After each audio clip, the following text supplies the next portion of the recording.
Romun, para tuan guru, para asatiz, Bapak Tua atau yang mewakili pada pagi menjelang siang hari ini untuk mengawali khutbah nikah sekaligus sebagai nasihat pernikahan ini, marilah kita sama-sama senantiasa memanjatkan rasa syukur kita yang mendalam kepada Allah Subhanahu wa taala atas limpahan rahmat, nikmat karunia yang tak terhingga, sehingga alhamdulillah pada kesempatan yang mulia ini kita bisa hadir untuk bisa sama-sama menyaksikan satu buah acara yang sangat sakral dalam syariat agama kita itu, yaitu yang berkaitan dengan pernikahan. Mudah-mudahan apa yang kita laksanakan pada pagi ini bagian dari bentuk sebagai catatan amalan soleh kita, sekaligus sebagai penimbang berat amalan kita kelak pada hari kiamat. Salawat dan salam tak lupa kemudian kita sampaikan, bacakan kepada Rasul mulia Muhammad sallallahu alaihi wasallam dengan ucapan Allahumma salli ala sayyidina Muhammad wa ala alihi wa sahbihi ajma'in. Tentu harapan kita semua agar kemudian selawat yang selalu dan senantiasa kita bacakan, kita sampaikan, bisa menghantarkan kita kepada syafaat Rasul Muhammad sallallahu alaihi wasallam kelak pada hari kiamat. Al-Mukarramun, para tuan guru, Bapak Tua, rombongan wali, segenap tamu undangan yang selalu dan senantiasa mengharapkan ampunan dan maghfirah Allah Subhanahu wa taala. Sebenarnya cocok guru-guru tua. Namun demikian, yang ingin coba menyampaikan apa yang pernah disampaikan oleh guru kita ketika beliau menyampaikan satu buah nasihat pernikahan beliau dulu di Lombok Utara.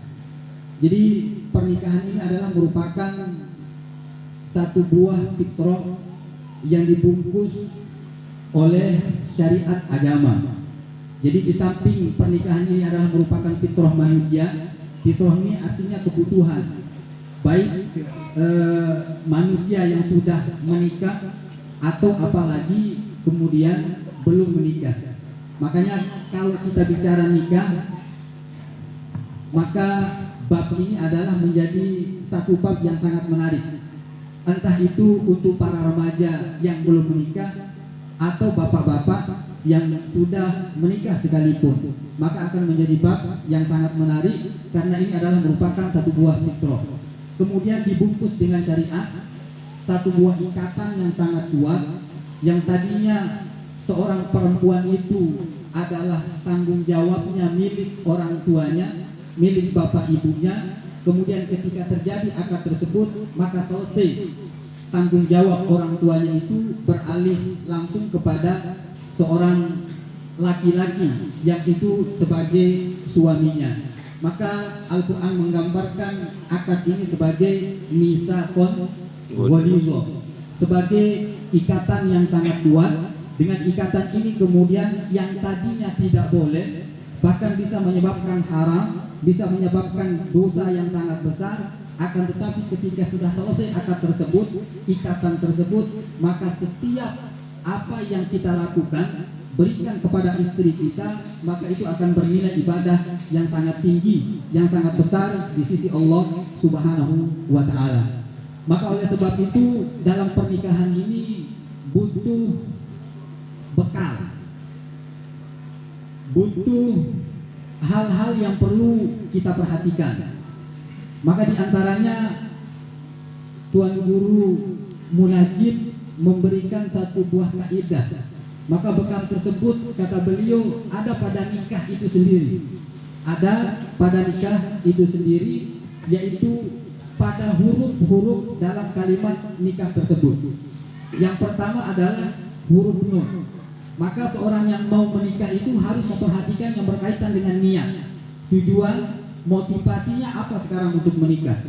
Kalau, mohon maaf, kalau hanya sebatas ingin pelampiasan hawa nafsu, maka terlalu banyak tempat untuk melampiaskan hawa nafsu. Kalau nikah itu tujuannya adalah hanya sebatas ingin dikatakan selesai dari kejombloannya, maka nikah itu akan berumur tentu sangat singkat, karena tujuan itu yang perlu kemudian kita perbaiki.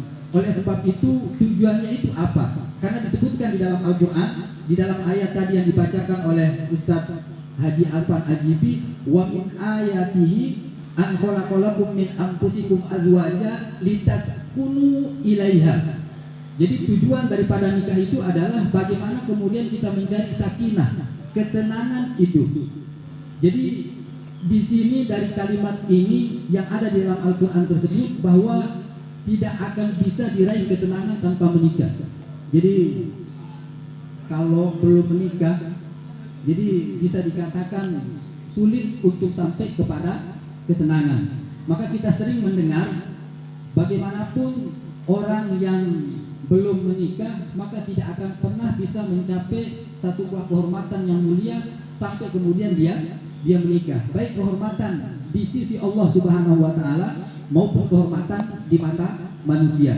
Maka oleh sebab itu tujuan itu adalah perlu untuk kita perbaiki, karena ini tidak terlepas bagian dari syariat yang dibangun oleh agama, yang kemudian tentu ketika kita melakukan agama maka contoh-contohnya itu adalah tentu berdasarkan apa yang disampaikan oleh Rasul Shallallahu Alaihi Wasallam. Bagaimana Rasul Shallallahu Alaihi Wasallam mengatakan khairukum li ahlihi wa ana khairukum li ahli. Sebaik-baik kalian itu adalah orang yang paling baik pada keluarganya, bukan pada temannya, bukan pada komunitasnya, bukan pada sahabat-sahabatnya, melainkan orang-orang yang paling baik kepada keluarganya. Wa ana khairukum li ahli, dan aku, kata Rasulullah SAW, adalah orang yang paling baik pada keluarganya.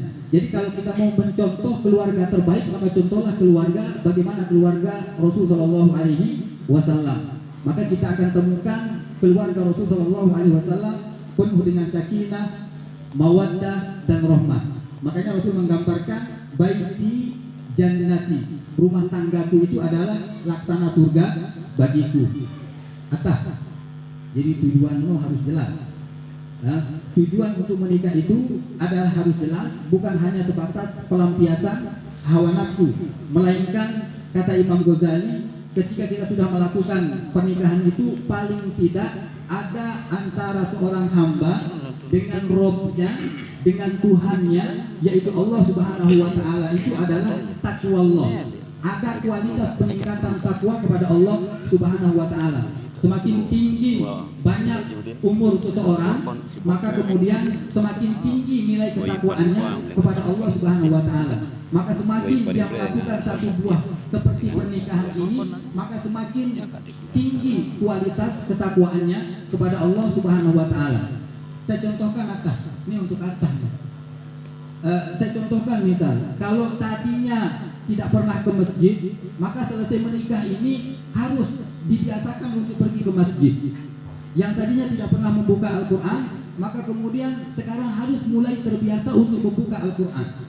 Yang tadinya tidak biasa pergi ngaji ke majelis taklim, maka seharusnya selesai menikah itu adalah dia harus berusaha untuk bisa sampai kepada majelis taklim. Karena biar bagaimanapun, kalau kita tidak punya bekal agama, kalau kita tidak punya bekal agama untuk mengarungi bahtera rumah tangga ini, selesai rumah tangga kita. Selesai rumah tangga kita. Rumah tangga kita itu akan seumur jagung. Akan seumur jagung. Ketika ada masalah, maka dengan mudahnya keluar kata-kata yang tidak diinginkan oleh baginda Rasulullah SAW, meskipun sifatnya, hukumnya itu adalah sesuatu yang bersifat halal, namun sangat dibenci oleh Allah Subhanahu wa taala. Maka oleh sebab itu perlu diperhatikan dari sejak awal bagaimana kemudian apa yang menjadi nawaitu tujuan kita untuk melakukan pernikahan ini, karena suka atau tidak bahwa sesungguhnya nikah itu adalah merupakan satu buah syariat yang tentunya ketika kita melaksanakan bagian daripada syariat agama itu, maka tentu yang menjadi bekal utama kita itu adalah ilmu tentang pernikahan tersebut. Dengan ilmu itu kemudian kita akan mengetahui apa yang menjadi hak kita, apa yang menjadi hak seorang istri, apa yang menjadi ketika istri tahu, oh ini adalah hak saya sebagai seorang istri, begitu juga seorang suami, oh ini adalah hak saya sebagai seorang suami. Kemudian yang kedua adalah I dalam kalimat nikah itu kata beliau iman. Jadi iman ini tidak bisa lepas dari seorang muslim.